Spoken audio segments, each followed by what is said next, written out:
नाइक साहब, आप बताएं कि राष्ट्रवादी को मीरा भाईंदर में आम जनता वोट क्यों दे?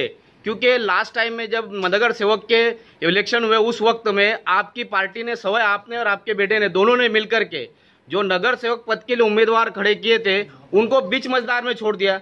आज की तारीख में वो लोग भी आपके साथ में नहीं है। आज आप कांग्रेस के बलबूते पर यहाँ पे वोट मांगने आए तो कितने सफल होंगे आप? देखिए, बात ऐसी है कि आपको जो कोई खबर मिली है कि हम लोगों ने मझदार में इनको छोड़ दिया, शुरू में ही हमने कहा था कि नोटबंदी के बाद में किसके पास नोट बची नहीं थी और नोट के सिवा कोई इल्जाम होगा तो बोलिए की आज बीजेपीला उमेदवार सापडत नाहीये। रणजित निंबाळकर, विजयसिंह मोहिते पाटील, रणजितसिंह मोहिते पाटील असं आहे की मोदी लाट बालाकोटमुळे आली, बॉम्बिंगमुळे आली, उद्याच्या सॅटेलाइटमुळे आली। 26 पैकी 13 उमेदवार काँग्रेसचे।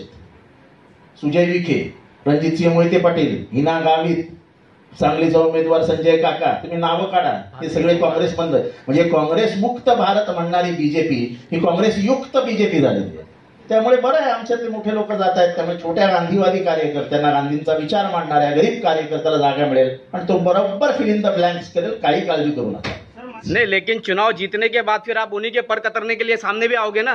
क्या बोले? कांग्रेस को खत्म करने के लिए तो आप फिर वापस आ जाओगे। देखिए, क्योंकि आपको भी तो आपकी राष्ट्रवादी की ताकत चाहिए कि नहीं चाहिए यहाँ पे? एक मिनट, कि हमारे जो समविचारी पार्टी के लोगों को हम साथ में लेना चाहते हैं और उसके मुताबिक पहले अविनाश लाड़ को डिप्टी मेयर बनाया और आज वहां पे म्हात्रे मैडम को हम लोगों ने डिप्टी मेयर बनाया। हम लोग वादे से पीछे नहीं हटते।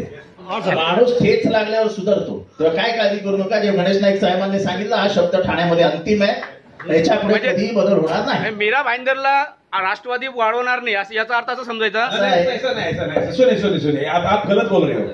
हमने क्या बोला कि यहाँ की जो लीडरशिप है हमने मुजफ्फर हुसैन जी के हाथ में दी है।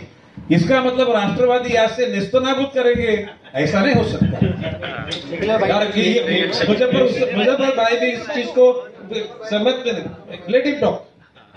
क्योंकि हम एक विचार के हैं, मगर भाजपा को ये बताने को शर्म इसलिए आता है क्योंकि उनकी विचारधारणा कश्मीर में अलग होती है और कन्याकुमारी में अलग होती है, नॉर्थ ईस्ट में अलग होती है और फिर गुजरात में तो पूरी बदल जाती है।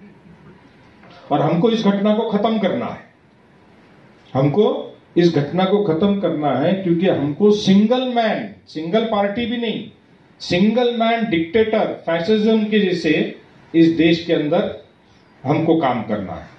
और इसीलिए ये सारी पार्टियां जो है साथ में आई हैं कि इस देश में आज एक विचारधारणा की लड़ाई है।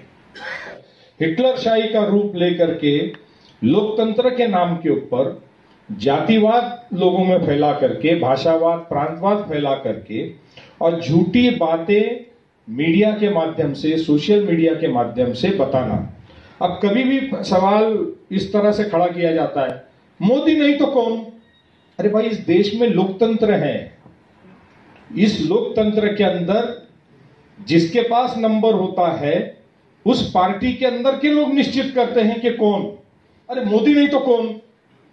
जब मोदी 1947 में कहा थे, ये भी सवाल उठता है।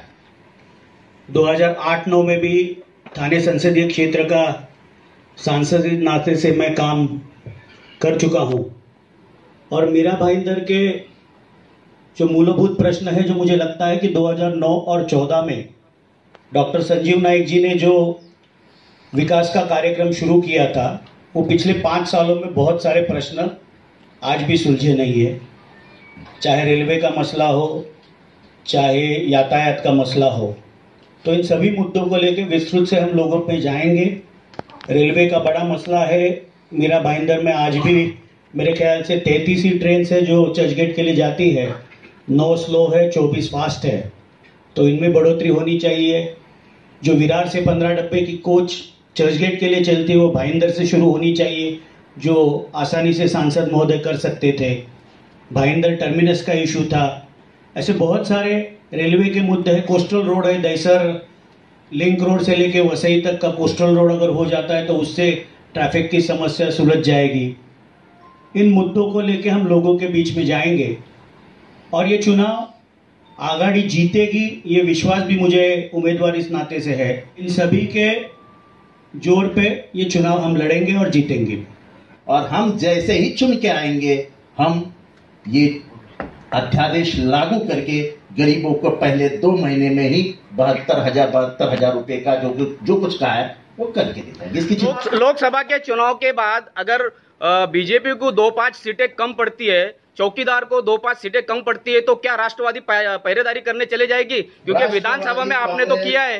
राष्ट्रवादी कांग्रेस कभी भी बीजेपी के साथ नहीं जाएगी। आज के जो सियासती माहौल है पूरे देश का, उसमें सबसे बड़ा महागठबंधन को इकट्ठा लाने का रोल अगर किसी ने किया है जयप्रकाश नारायण जी के बाद, तो वो आदरणीय पवार साहब ने किया है। चलने वाला नहीं है, अभी विचारधारा की लड़ाई है। देखो ऐसा है, संविधान जब जलाया गया, डॉक्टर बाबा साहब अम्बेडकर मुर्दाबाद के नारे न लगाए गए, कितने के ऊपर कार्रवाई हुई, किसी ने पूछा नहीं? आपके माध्यम से हम कहना चाहेंगे कि अब जब सेना बीजेपी इकट्ठा संगठित हो गई है, तो विरोधी पक्ष का पद उन्होंने छोड़ना चाहिए। साहब, आपकी राष्ट्रवादी पार्टी मीरा भाईंदर में बहुत कमजोर है और शून्य, उसको आप मजबूत करने के लिए क्या करेंगे? देखिए, बात ऐसी कि आगे चल के मीरा भाईंदर में कांग्रेस और राष्ट्रवादी पार्टी दोनों पार्टी मजबूत होने के लिए हम लोगों का प्रयास रहेगा और कार्यकर्ताओं को जो असली जीवन का धारा कौन सा है वो बताने का प्रयास।